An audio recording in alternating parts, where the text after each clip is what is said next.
First of all, let me thank everyone for allowing me to make this presentation. I know I usually do stuff like D-Star and DMR infusion, but tonight's going to be more of a trip down memory lane. And let me explain a little bit why. The year is 1995. I'm a member of the Athens Radio Club at the University of Georgia. They had a ton of stuff going on. It was a big club. Lots of public service activities. They still do to this day. At UGA games, they have people that they put at each Red Cross aid station, and they provide communications for Red Cross during the football games. And you'd be surprised how many drunk people get out there in the student section and get heat stroke because they've drank too much alcohol and it's 90 degrees out there in August. So you stay pretty busy with that. But while I was there, I was a new ham and I really hadn't had a lot of experience with what's going on. Brian, I'm sorry I move around. I know you're gonna get me on that. I had got my ham license back when I was in high school. I was 17 years old. And we really used it for our foreign language department. The only thing I ever did with it really was 10 meter, 28.3 to 28.5. Get down to UGA and my whole experience in ham radio exploded. And there was this new thing they were talking about called APRS. And it was so amazing because you could do all this cool stuff with it, which I'm going to go into. Is the first time I ever used it. I had to go out and do it. I had an old Asden PCS 3500. Y'all, those have been around a while. Remember those?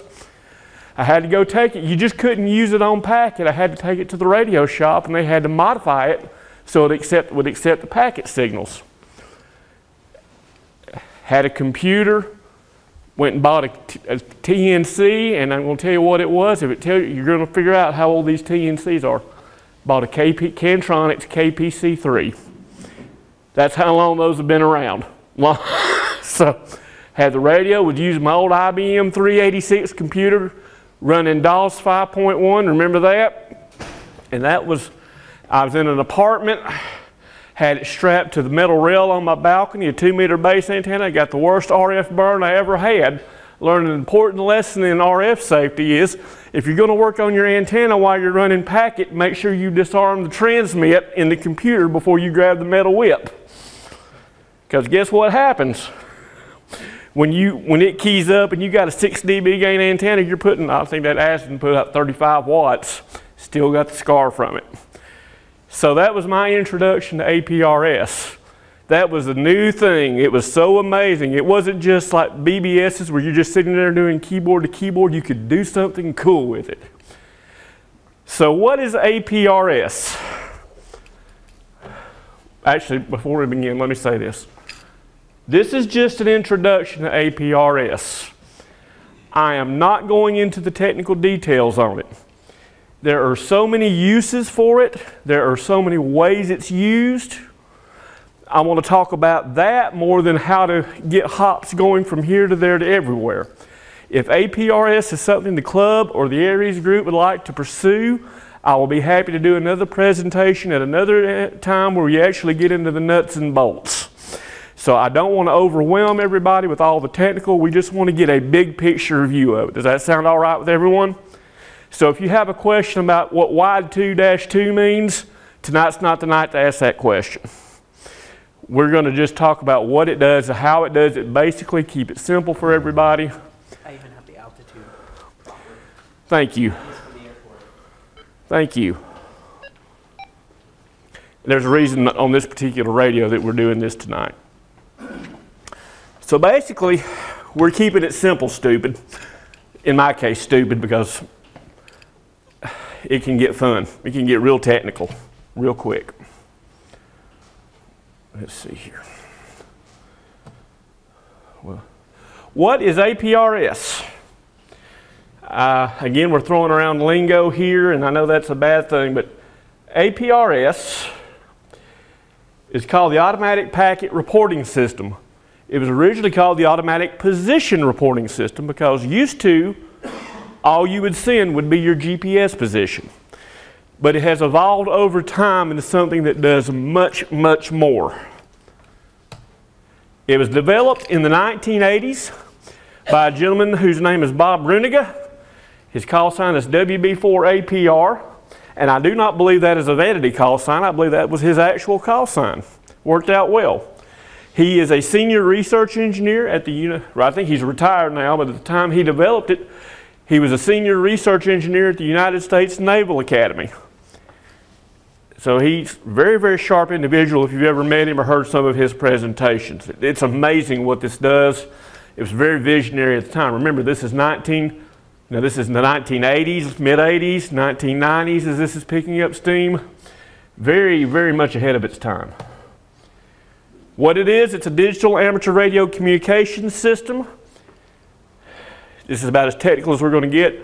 It's based on AX25 packet. Does that sound familiar for those of you who use WinLink? How many of y'all remember AX25? When I said KISS, I said that intentionally. Keep it simple, stupid. How many of y'all remember the KISS modes in your WinLink? That's AX25. This was one of the pioneering pieces of packet software that used AX25. It uses store and forward, which is very useful because it means if it's not heard the first time, it'll be heard again when you send the packets. It uses, today it uses store and forward, it uses digipeaters, and it uses eye-gates. An eye-gate, you may recognize, is basically the same thing as your gateway for your WinLink. And the reason I'm using WinLink is I know there's more folks in here that are more familiar with WinLink. APRS is one of the first packet software programs that utilizes gateways connecting the packet to the internet. And it was a huge controversy at the time because you had a lot of folks that felt that amateur radio should not be connected to the internet. Sound familiar? This has been going on since the 80s, folks.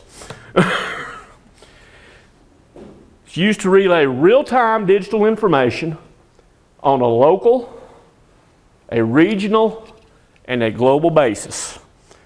This is a very, very powerful piece of simple software. Locally, it helps out. You can use it regionally. You can use it on a global basis with the eye-gates. If I'm going too fast, please slow me down. Let's talk about the beginning. 1982, when Bob Bruniga programmed it, how many of y'all remember those? The old Apple IIs. I remember the Walker County School Board got voted out because they purchased Apple IIs for the school system. That happened. Y'all remember that? Some of y'all remember that.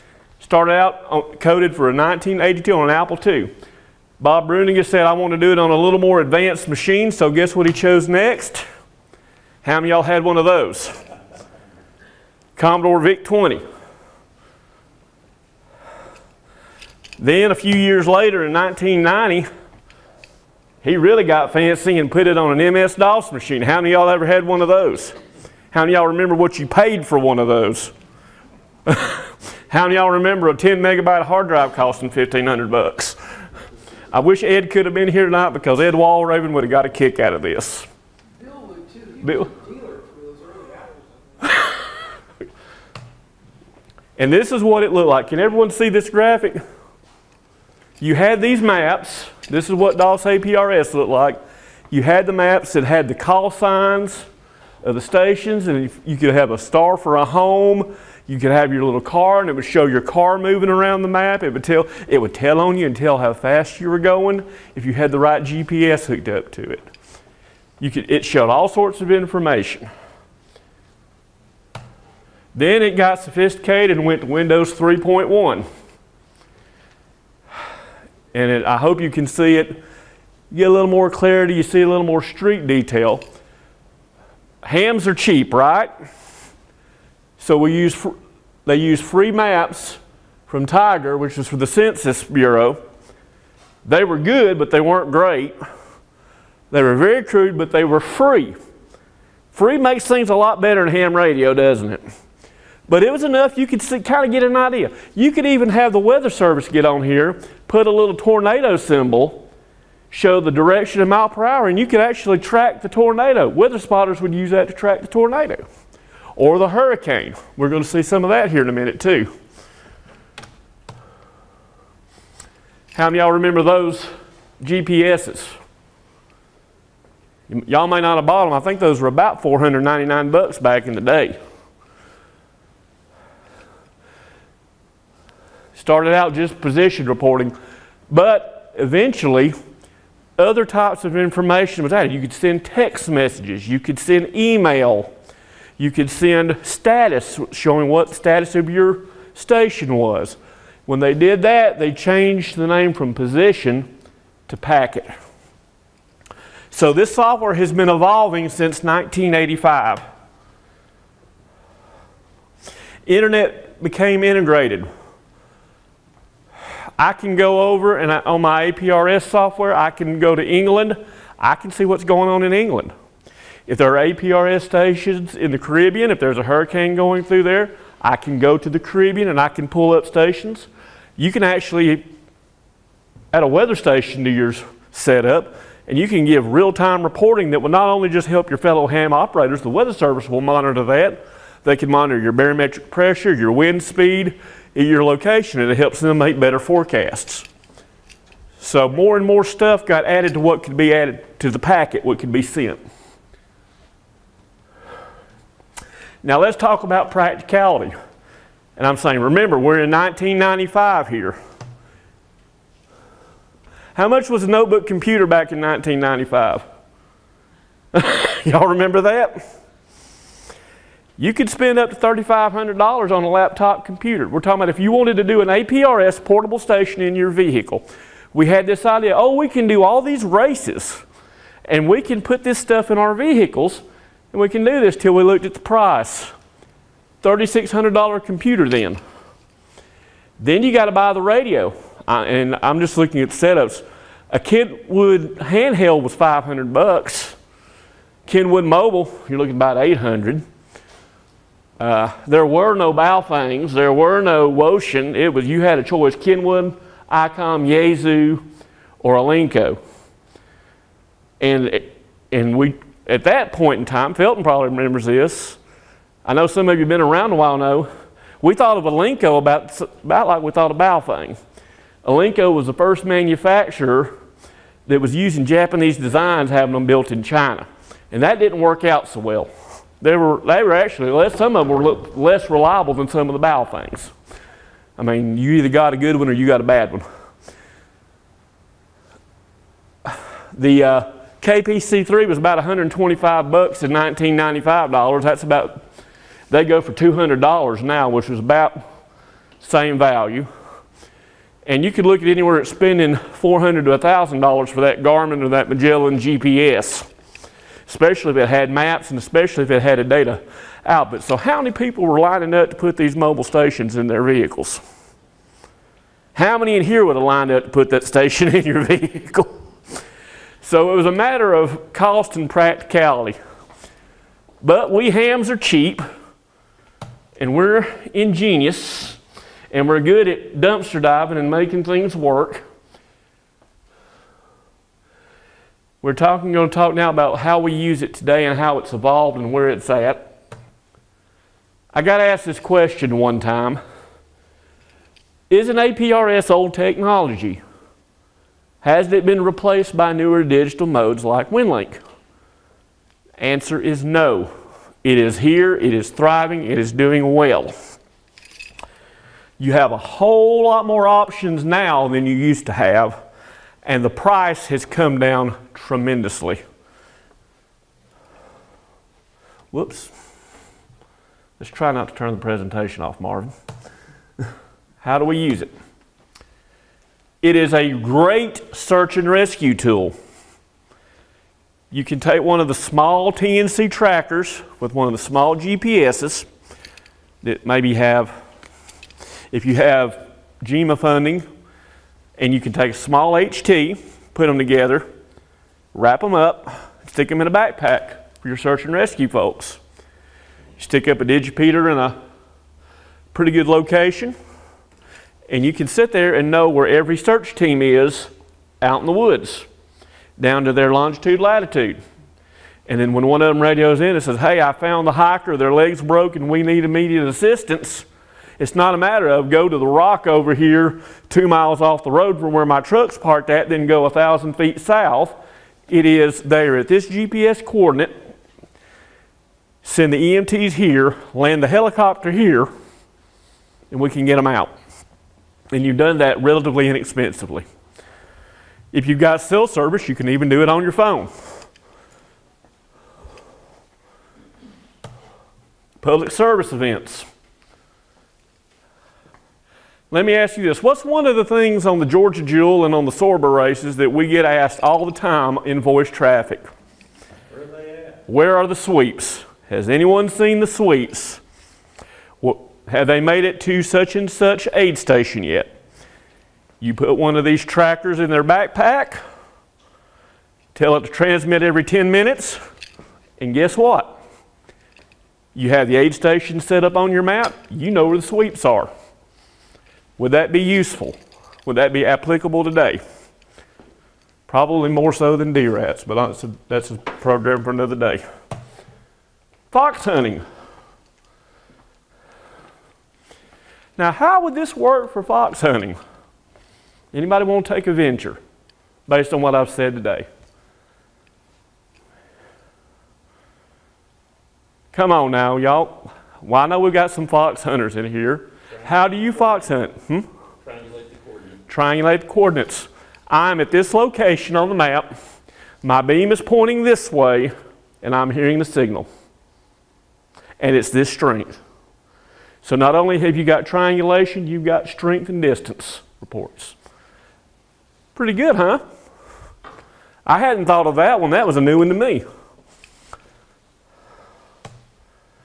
Short text messaging. I can send a text message pretty quick over it too. How about, well, here's one here. Fallen, broken my ankle, need help. That's a good one. Or I'm on location, on station. Another short one, that's a good one too. This is one I didn't know of until I actually got this radio. We had went up to Athens, Tennessee for the Strawberry Festival. And if you know anything, the APRS up in the Chattanooga Club area and the Cleveland Club and the Athens Club's a pretty big deal. They've got digipeters and iGates all the way, I think it's KX4 EMA. They have got those up on top of Signal Mountain. So guess what happens when you go up 127 and 27? You got APRS coverage that has internet capability. I send a short message to the email. I send it to my email and send it as a short message with email. And there's a format you've got to use. And that's a more topic for another day. But you send it like, I think it's 120 characters. And guess what? My phone, I sent it to my Gmail account. All of a sudden it pops up, you have a message from APRS and I forget the address, and it was my email message. We talked about doing that before on Packet, had we not felt with the other stuff. APRS pioneered that. You're able to send an email if you can get access to an iGate. Now this is a fun one. If you ever pull it up, and all of a sudden you'll see a balloon starting out west. And then you look at, all of a sudden, and 30 minutes later, it's over Arizona. Then it's following the jet stream. There are people who help out the NOAA and the Weather Service. They'll buy a cheap radio because you really don't want to use expensive equipment for this. The tiny track, the GPS, and a little cheap Baofeng radio. Put it on there, stick it to a weather balloon, shoot it up. And then guess what happens? You're sitting there following the jet stream and you may click on the thing that's moving 140 miles an hour. At an altitude of 18,000 feet, 20, 30, 40,000 feet. And it's hitting every digipeater between 4 states. But you'll also have guys that love to fly. They'll stick that in their airplane. They may not have the big telemetry stuff, but they'll put it in their plane and they'll have an airplane. You'll see them flying. And they'll say Aviation Mobile, or you'll see them out in the Gulf on their boat. Here's my position, using an iGate. Really fun to play with, lots of stuff you can do with it. Here's one. Imagine, let me tell you some of the things that show up on the map. You can put your club repeater as an object on the map. with the you can have it as information. You have the frequency, you can have the tone codes, you can have your D-star repeaters. If they have a gateway access, they're going to show up. Guess what else? WinLink gateways show up on the map. So when I've got a WinLink gateway up, AB4MM-10. It doesn't give my exact position because people fuss about that. You don't really want to tell everyone where all your equipment's at, if you know what I mean. But you put your grid square in there, and it'll put it at the center of the grid square, and it'll show all the WinLink gateways. Dennis's WinLink gateway, I can see his. I see mine. I see K4WOC.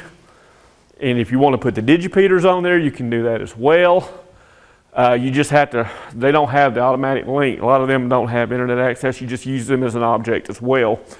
You can, let's see what else. Those of you with D-Star hotspots, Rob doesn't know it, but he shows up on APRS with his DV Mega. My 3 hotspots show up. Everything in the area. So imagine it's Hamfest Day, Sugar Valley Hamfest.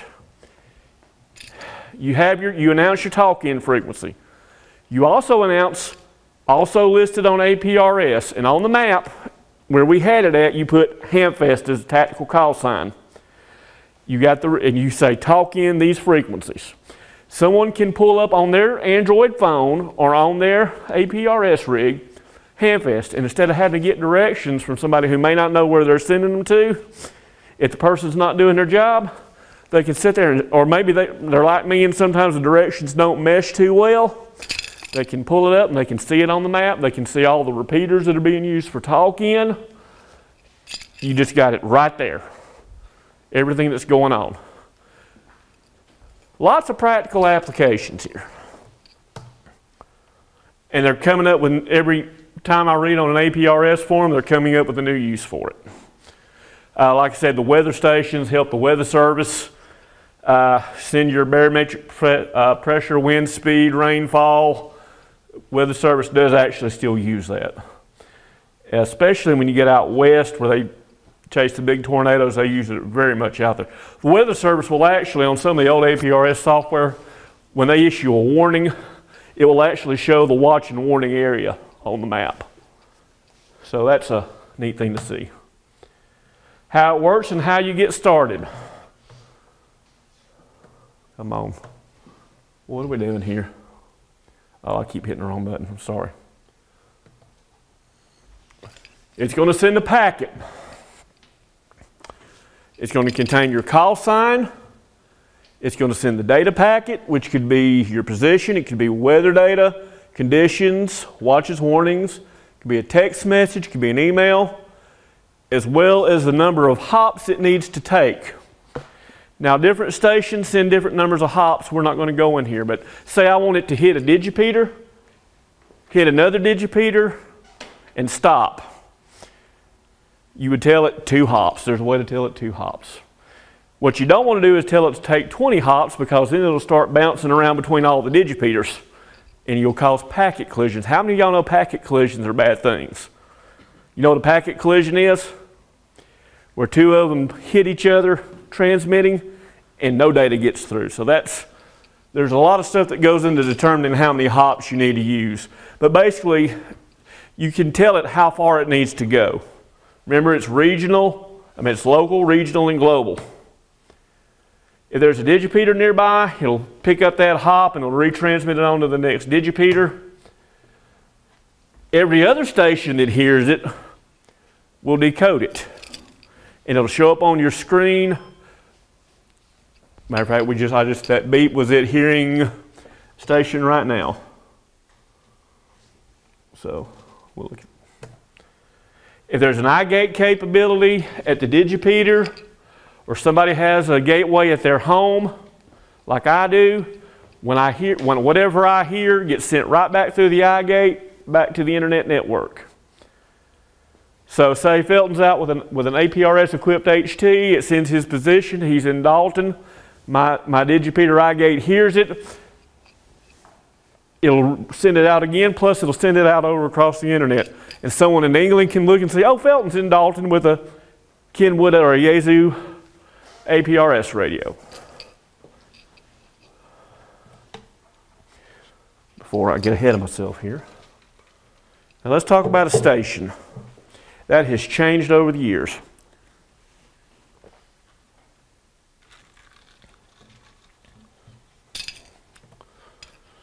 The old way, you had to have a computer, you had to have an AX25 capable TNC.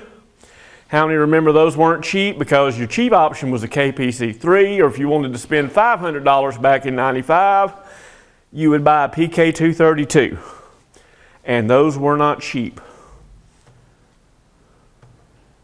Had to have a packet capable radio. Not every radio could do it. The audio had to be adjustable to get it to where it was narrow enough to do it. And you had to have either the GPS coordinates for your home station, or if you were a mobile or portable station, you had to have a GPS you could hook into it, which meant you had to have a GPS with the data out. And that added to the cost. Garmin and Magellan. And the expenses, like we talked about earlier, you could drop $5,000 into a portable station like nobody's business. And they put the mouse on this computer in a bad spot. New ways. You can have a traditional station. I've got a PK232 at the house that I'll sometimes run on my computer when I just want to set up a home station with it. Computer, the TNC, and I would either use my 7100 or my 880 because it has a data plug in the back and it's already set up to do digital, so no modifications had to be made to the radio. Most radios today don't have to have those modifications like we used to have to do with those old Asdens and Radio Shacks and all the other ones. You can go to this website and it doesn't cost you a thing. You can sit there and see everything. I sat there and watched Hurricane Michael come in on APRS.FI and watched all the weather. You would watch all the weather stations down in the Panhandle. You'd see the winds going up 25 miles an hour gusts, 35 mile an hour gusts. Then it hit about 70 mile an hour gusts and then they'd start going off the air when the storm hit. And it was really scary. I mean, it was interesting to watch, but you realize those people were getting hammered at that point and your heart went out to them. But you could watch it real time. You can do it with an APRS equipped radio. There are many, many radios, and Kenwood was the first one to pioneer this, that started putting APRS into their radios. When ICOM was putting D-Star in their radios, Kenwood was putting APRS in there. And it has been very popular for Kenwood, and they have made a lot of money selling Kenwood APRS radios. Very, very useful. And a lot of people liked them because the same TNC that will run the APRS, Kenwood was smart. They allowed you to use the TNC in the radio for other things other than APRS. Now it added a little more to the price of the radio, but as Dennis can tell you, what is your WinLink gateway running on? D710 radio. D710. It's got an APRS function in that radio, but it also lets you use that TNC, which is KISS compatible, which works with WinLink as well. And a lot of people like not having to buy an extra TNC. Yaesu, on the other hand, you have to be careful. I'm not bashing Yaesu, I'm just telling you, before you go out and buy one, Yaesu limits, most of the Yaesu radios will limit you to only using the built-in TNC for APRS. They will not let you use it for other purposes. And I don't think they found a workaround on it yet. There are many trackers now equipped with GPSs. They get the size of these TNCs are just amazing. Lots of equipment. Here's one of my favorites. Now, at my home, I have what's called a fill-in digipeater until I can get it up on a mountain somewhere. What it consists of, I have a Raspberry Pi running a program called Exaster on Linux. I'm using a Tigertronics, or I forget who it is who makes the TNC Pis, but it's a TNC Pi 2, and it's the GPS it's using. Right now I've got my position manually entered into it, but if not, I could go buy for about 80 bucks one of the little mini GPSs. But since I'm using it just as a digipeater and gateway, it's not moving, so it really doesn't need a GPS. But if I wanted to put it in my car and have it track, my digipeater is this big. It's about that thick, and it runs on the Kenwood TM281 at 65 watts. I only run it around 25 watts because that radio gets hot.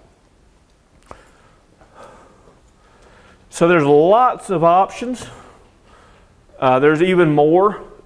The more you have the Arduinos come out, you've got the little Intel sticks. The TNCs are getting smaller and smaller and do it yourself. There are many, many ways. If you like projects, these are fun projects to get into and work with it and play with it. If you like kit building, put your Pi together, put your TNC together, maybe even build your own weather station.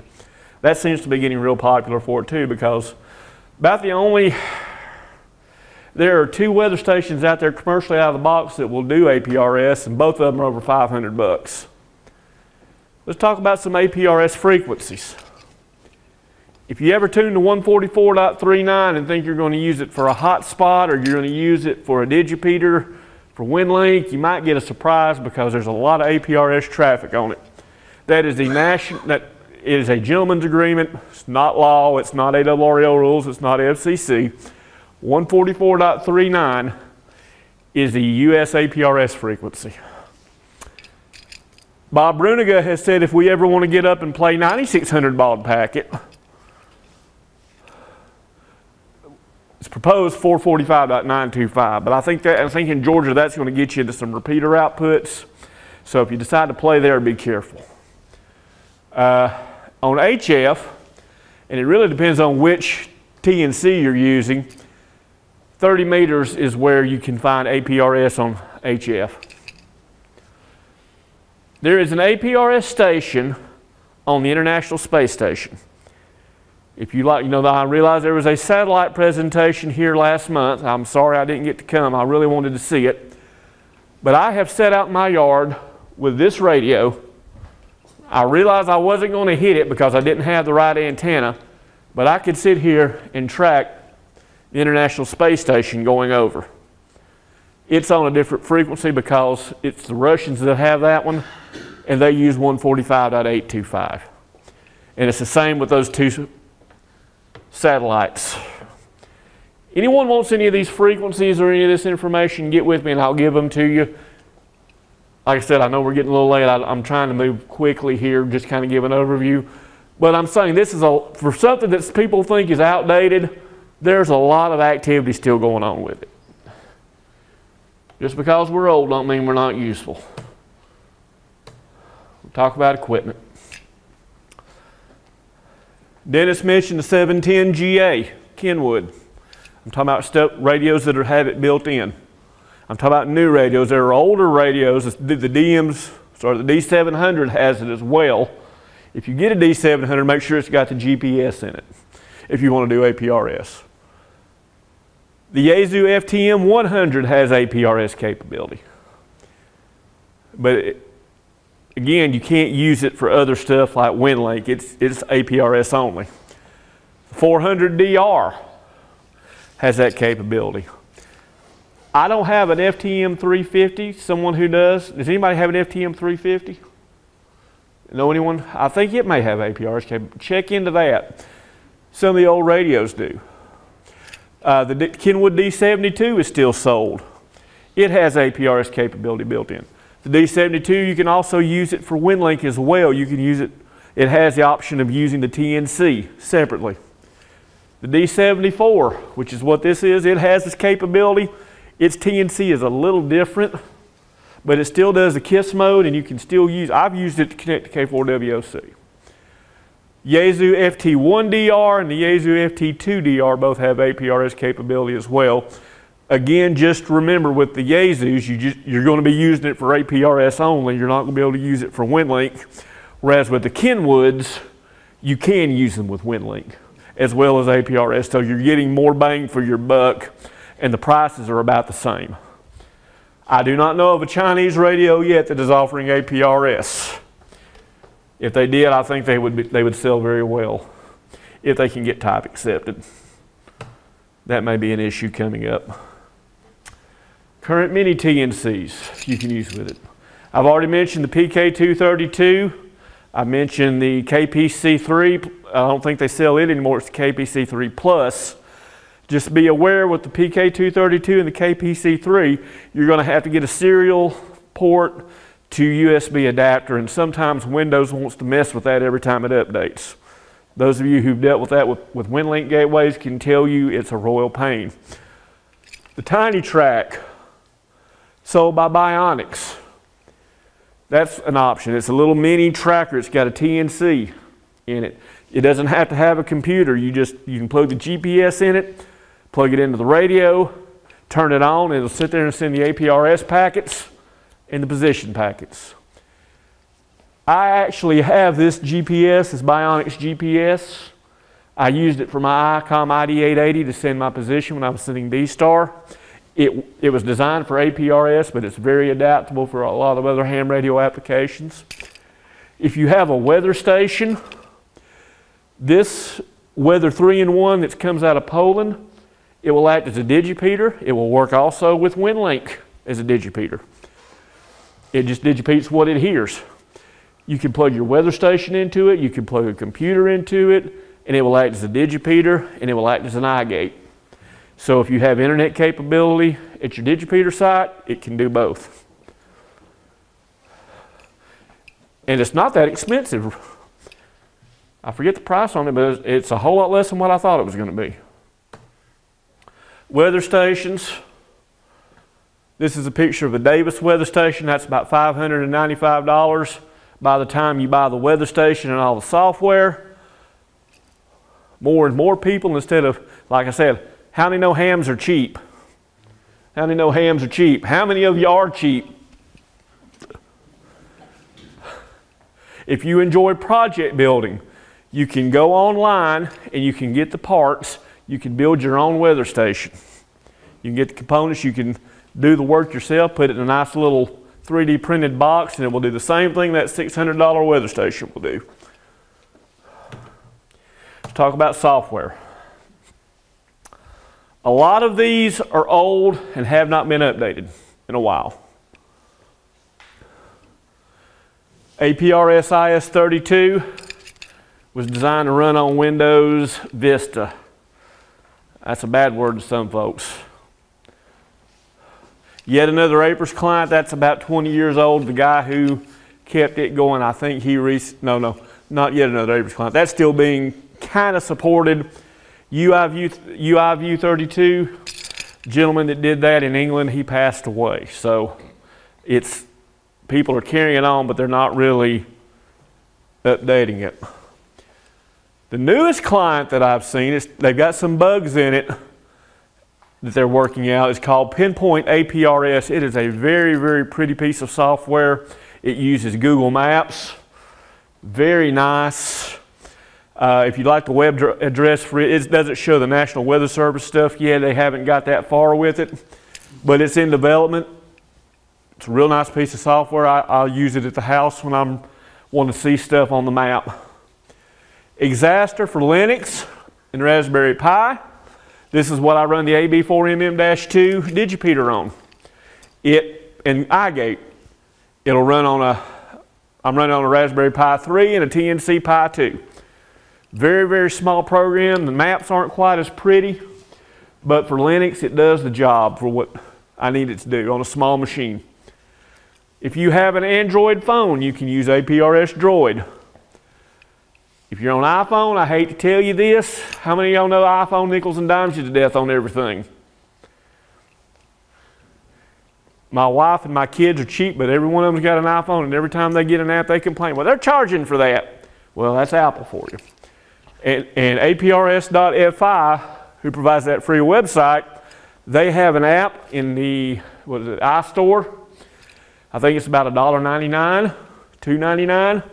And then there's APRS TX for iPhone. And I believe all three of those, if you get a Bluetooth capable tracker, which is very much, there are a lot of those out there, they're not expensive. You can connect your phone through that Bluetooth TNC. You can also do it through your D74, which has Bluetooth. And you can sit there and watch the packets show up on the map on your phone. You can do it on a tablet, or you can do it on an iPhone, you can do it on an Android phone. So there, I mean, for something that's a dead piece, old and not being used, there's a lot of software, there's a lot of hardware, there's a lot of capability. Let me show you some screenshots here. This was APRS.FI. And then this was, I took this, here's Hurricane Michael. See all these weather stations along the Gulf Coast? This is little blue dots. All these are Davis weather stations, or home-built weather stations. Look at all these digipeaters, iGates. You've got, some of these are WindLink, some of these are APRS, some of these are digipeaters, some of these are D-Star repeaters. Look at just right here along the coast what's going on. That's a lot of capability, isn't it? Think the Weather Service didn't access some of those weather stations to see what wind speeds were? Now this is the old APRS-IS, and this was local. Let's see here if I see anybody familiar. This is Tunnel Hill. I'm sorry the resolution is not that good. This is me, this is Bert Coker, there's Dennis, there's Bill Jourdain. All of our stuff is showing up there on the map. On a good day, you'll see K4WOC, you'll see My Gateway, you'll see N4JGW Gateway, you'll see the K4HYJ gateways. If you're looking where to point your antenna for your packet, your beam, that's also a good tool to have. Pull it up on APRS and say, this is where I'm at, and this is where I need to point at, and that's the bearing I need. That's Exaster. You see the map's not quite as nice. That's going to wrap it up. Does anybody have any questions before we wrap it up? Yes, Brian? Naming things. Okay. APRS has its own naming conventions. I'm not going to go into them. APRS naming conventions do not match the same naming conventions that are used by Northwest Georgia District ARES. The -10 may be used for something else. We use a -10 for digipeater, is it digipeater? No, their gateways are -10, digipeters are gas-15. On APRS, digipeters are -2. Digipeters and gateways are -2. So you have to kind of, when you're looking at it, remember which hat you're looking at. And the nice thing about with the new versions of APRS is when you right-click on that, or click on it, depending on the software, it will pull up everything about that station. It'll pull up, this is a WindLink gateway. This is the call sign. This is its location. This is the last time it was heard. So if you pull it up and it's last heard in 3 hours, there may be a problem with that gateway. You know to go check another one. So the naming conventions are different between the true APRS and the like Northwest ARES and how we do it.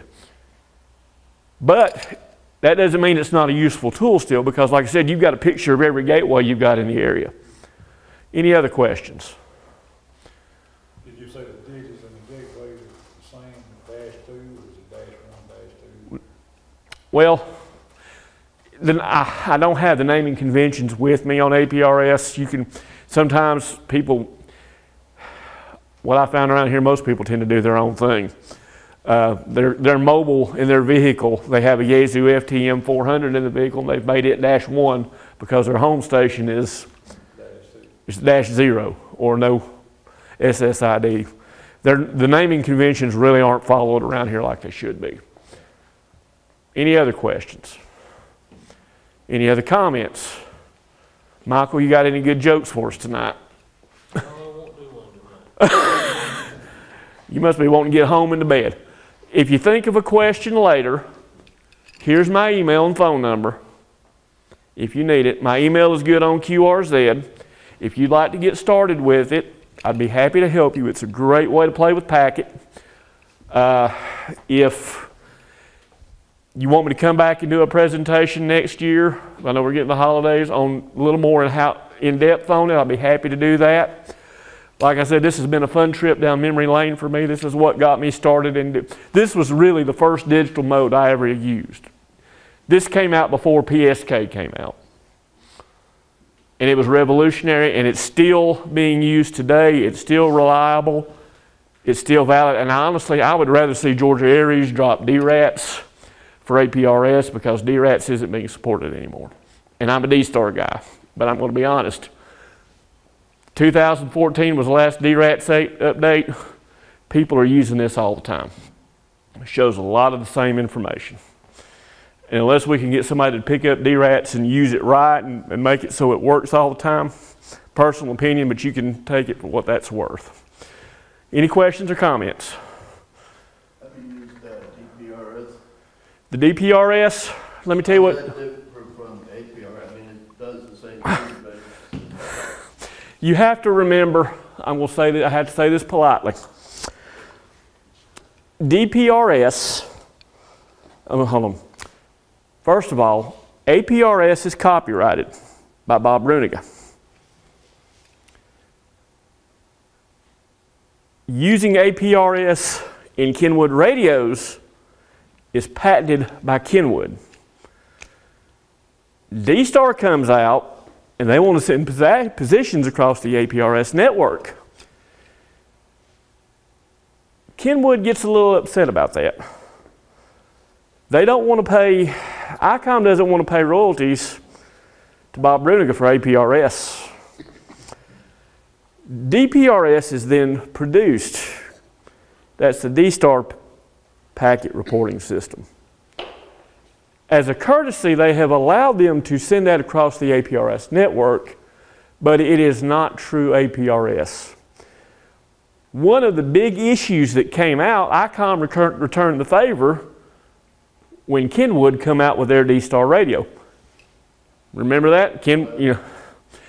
So the D74, I wish I had my 51A with you, I could show you. When I use an ICOM D-Star radio with a GPS position and I transmit on Bert's repeater down in Dalton on the 2-meter repeater and my GPS is locked in, when you pull up the repeater dashboard, my call sign will be in yellow. You can click on my call sign, it'll pull up APRS FI, it'll show my position, which is real handy for my wife to keep a track on me when I was driving to Emory by myself. She could look and see, I know Marvin's going to be on the radio, and if I haven't heard from him, I can see where he was last heard at. Real nice. Kenwood comes out with their radio. Kenwood has no interest in it going out like that. It doesn't report the sign. It'll still report to APRS.FI. It just will not show up on the dashboard because the dashboard was developed by, what's his name? By Robin and ICOM. So that was a big selling point that ICOM tried to tell people, well, you're not going to show up in the repeater dashboard if you buy that D74. And a lot of people sent D74s back because it didn't. They really made a mistake because that D74, I mean, I know it's an expensive HT, but it'll do WinLink, it'll do APRS, it'll do 220, you can listen to HF. I mean, it does everything the F6 did, plus D-Star, plus APRS. better audio too. Much better audio too. Great, if you can tell someone, when you listen to D-Star, you can tell someone on a D74 versus APRS, but I'm digressing. DPRS is ICOM only.